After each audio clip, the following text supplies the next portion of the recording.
Hello everyone. Legal dictation 100 words पर minute की speed से स्टार्ट होगा 5 सेकंड बाद। दिनांक 7/12/2009 को सदर बाजार पुलिस स्टेशन सहारनपुर उत्तर प्रदेश के इलेक्ट्रॉनिक्स सेल्स में एक प्रथम सूचना रिपोर्ट दर्ज की गई कि एक धूम सिंह और अपीलार्थी रितेश सिन्हा मिलकर पुलिस में नौकरी दिलवाने के नाम पर लोगों से रुपए एकत्रित कर रहे हैं। धूम सिंह को गिरफ्तार किया गया और उसके पास से एक मोबाइल जब्त किया गया। अन्वेषण अधिकारी को उस मोबाइल में मौजूद धूम सिंह और रितेश सिन्हा के वार्तालाप की पहचान करने के लिए रितेश की आवाज़ के नमूने की आवश्यकता पड़ी। अतः संबंधित मुख्य न्यायिक मजिस्ट्रेट के समक्ष अपीलार्थी को उसके आवाज़ का नमूना लेने के लिए समन करने हेतु अन्वेषण अधिकारी ने आवेदन किया। पैराचेंज। तदनुसार सीजेएम ने दिनांक 8/1/2010 के आदेश द्वारा अपीलार्थी को अपने आवाज़ का नमूना अन्वेषण अधिकारी को देने हेतु उपस्थित होने के लिए समन जारी किया।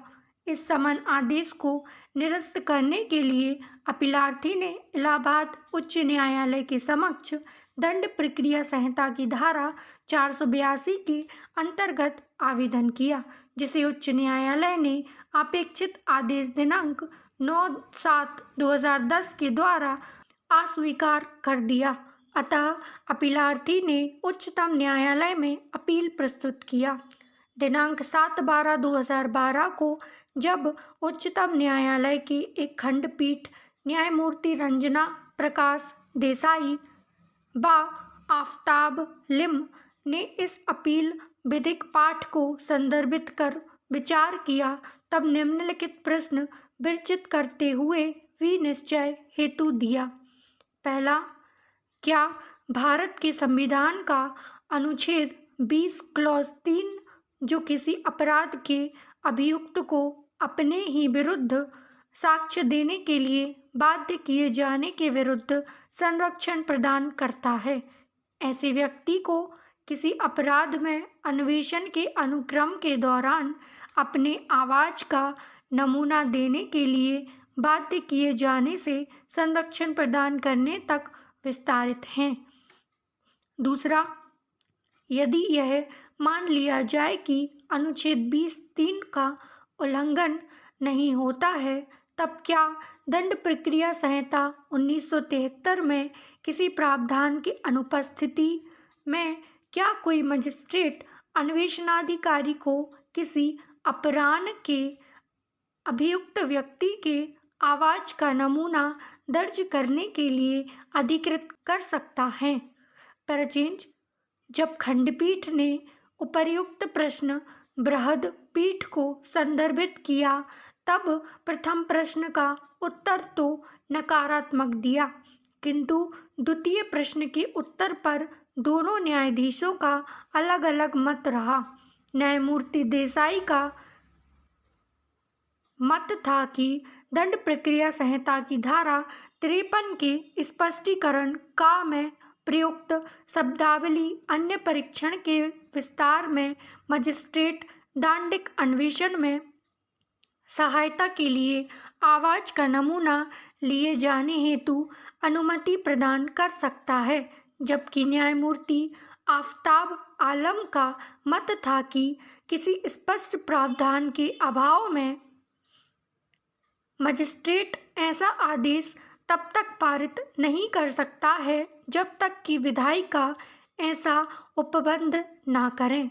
खंडपीठ का निष्कर्ष बम्बई राज्य बनाम काठी कालू औघड़ में निर्णीत स्थापित विधि पर आधारित था। पूर्ण पीठ ने संदर्भित प्रश्नों पर निम्न निष्कर्ष दिया है। पैराचेंज। निर्णय 1, बम्बई राज्य बनाम काठी कालू आबड़ के मामले में इस न्यायालय के बृहद पीठ 11 सदस्यीय के समक्ष मुख्य विचारणीय प्रश्न था कि क्या अभियुक्त से उसका लेख मिलान करवाने के लिए पुलिस अभिरक्षा में लिया गया हस्तलेख नमूना अनुच्छेद 20(3) के अर्थों में आएगा, जो वर्जित है, तब मुख्य न्यायाधीश न्यायमूर्ति BP सिन्हा ने निम्न निर्धारण दिया था। सुस्थापित है कि अनुच्छेद 20 का खंड 3 किसी व्यक्ति द्वारा आत्मदोषारोपण के विरुद्ध निर्देशित है। आत्मदोषारोपण का तात्पर्य अवश्य ही सूचना देने वाले व्यक्ति के व्यक्तिगत जानकारी पर आधारित सूचना का कथन होना चाहिए और इसमें न्यायालय में ऐसे दस्तावेज प्रस्तुत करने का केवल तकनीकी प्रक्रिया सम्मिलित नहीं हो सकता है, जो विवादग्रस्त बिंदु पर कोई प्रकाश डाल सकता है, किंतु जो अभियुक्त का कोई कथन अंतर्विष्ट नहीं करता है, जो उसके व्यक्तिगत जानकारी पर आधारित है।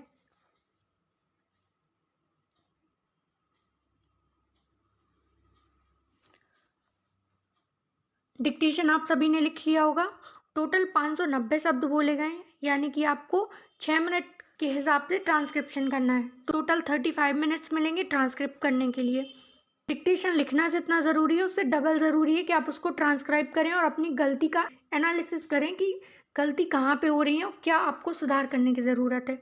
जो आउटलाइन नहीं बन रही है उनकी आउटलाइन की प्रैक्टिस आपको अलग से करनी है और इतनी बार करनी है कि आपको दोबारा वो गलती ना हो।